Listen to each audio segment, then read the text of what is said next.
तो दोस्तों, मेरा नाम अयाज़ है। ये वाक़या पिछले साल यानी कि 2020 में मेरे साथ पेश आया था। लॉकडाउन के हालात चल रहे थे। मैं घर में काफ़ी बोर हो रहा था। मैंने सोचा अपने दोस्तों को बाहर बुला के बैठ जाएं, लेकिन ये भी पॉसिबल नहीं था क्योंकि लॉकडाउन में पुलिस का और रेंजर्स का यह ऑर्डर था कि कोई भी बाहर बिला ज़रूरत ना निकले, और अगर हम इस तरह बाहर बैठते तो हमें काफ़ी परेशानी का सामना करना पड़ जाता। तो यही सोचते हुए मैं घर में बैठा हुआ था। मैंने अपने वालिद से ये बात डिस्कस की कि मैं काफ़ी बोर हो रहा हूँ और दोस्तों को बाहर भी नहीं बुला सकता कि कुछ देर बाहर बैठ के गुजार लें।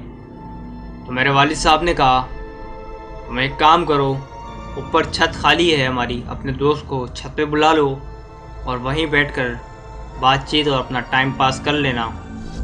मैंने सोचा हाँ, ये आइडिया सही है। मैंने यही सोचते हुए अपने दोस्त को कॉल की कि ओसामा, तुम जो है मेरे घर आ जाओ, हम लोग छत पे बैठ के टाइम पास करेंगे और बातें वगैरह कर लेंगे। ओसामा ने कहा, तुम एक काम करो, मुझे मेरे घर लेने आ जाओ क्योंकि रास्ते में काफ़ी सन्नाटा है। ओसामा का घर मेरे घर से कुछ दूरी पर था, यानी कि 2-4 गलियां छोड़कर था। मैंने उससे कहा चलो ठीक है, मैं आता हूँ। ये कहकर मैंने फ़ोन अपना जेब में रखा और मैंने अपने वालिद से कहा, मैं ओसामा को लेकर आ रहा हूँ, वो मेरा वेट कर रहा है। वालिद साहब ने कहा ठीक है, लेकर आ जाओ उसे, लेकिन जल्दी आना क्योंकि हालात बाहर ठीक नहीं हैं, लॉकडाउन चल रहा है और पुलिस भी बाहर घूम रही है। मैंने कहा जी मैं बिल्कुल जल्दी आऊँगा। ये कहते हुए मैं घर से बाहर निकला और मैंने ओसामा को मैसेज किया कि तुम बाहर आ जाओ, मैं आ रहा हूँ। जब मैं ओसामा के घर तक पहुँचा तो देखा ओसामा पहले से ही बाहर खड़ा है और मेरा ही वेट कर रहा है। ओसामा के घर के बाहर एक बहुत बड़ा सा पेड़ था। वो उसी पेड़ के नीचे खड़ा मेरा वेट कर रहा था। मैंने जाते ही उससे हाथ वगैरह मिलाया और उसे गले लगाया। तो ओसामा ने कहा चलें फिर।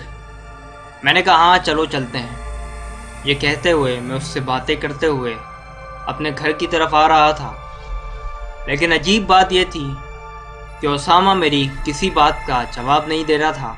मैं उससे कुछ भी बात करता, वो बस खामोशी से सामने की तरफ देख रहा था और चलता चला जा रहा था।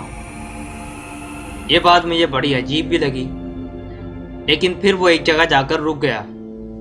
मैंने उससे कहा क्या हुआ, चलो आगे चलते हैं, अभी घर कहाँ आया।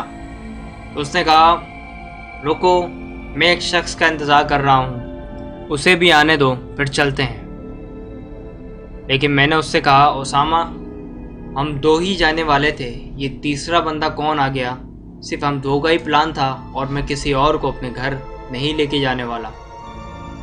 लेकिन उसने मेरी इस बात का जवाब नहीं दिया और खामोशी से दूसरी तरफ मुंह करके खड़ा हो गया। इतने में मेरा मोबाइल बजा।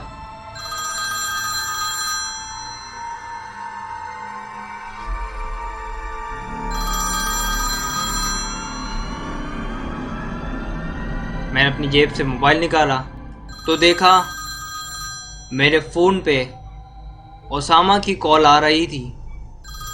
मैंने सोचा कि ओसामा शायद अपना मोबाइल घर छोड़कर आया है। ये सोचते हुए मैंने ओसामा से कहा कि तुम्हारे घर से कॉल आ रही है, तुम क्या घर पे पता करनी है?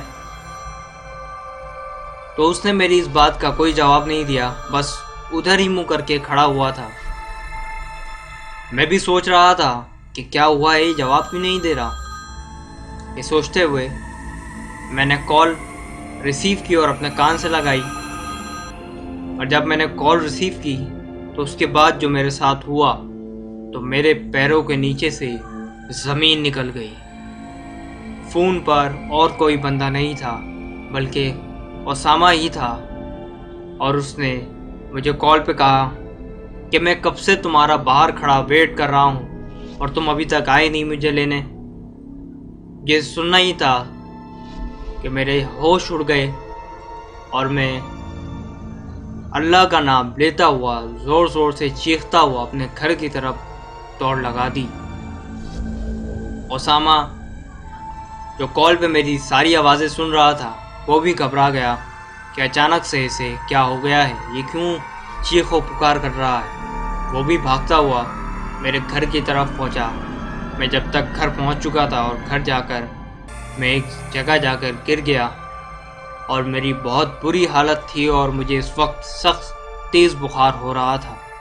इतने में ओसामा मेरे पास पहुंचा और उसने मुझे पूछा कि क्या हुआ है, तुम इतने घबराए हुए क्यों हो। तो मैंने उसे अपने साथ हुआ सारा वाक़या सुनाया तो वो भी खौफ से लरज़ गया और उसने मुझे कहा कि जब भी तुम बाहर निकला करो तो आयतल कुर्सी पढ़ते रहा करो, क्योंकि अक्सर ये जिन्नाती मखलूक रात के टाइम में इंसानों को तंग करने और शरारत करने के लिए बाहर निकलती हैं। अगर वीडियो पसंद आई हो तो वीडियो को लाइक करें, शेयर करें, कमेंट करें और मेरे channel mysterious story Urdu Hindi channel को सब्सक्राइब करना ना भूलें। Thanks for watching.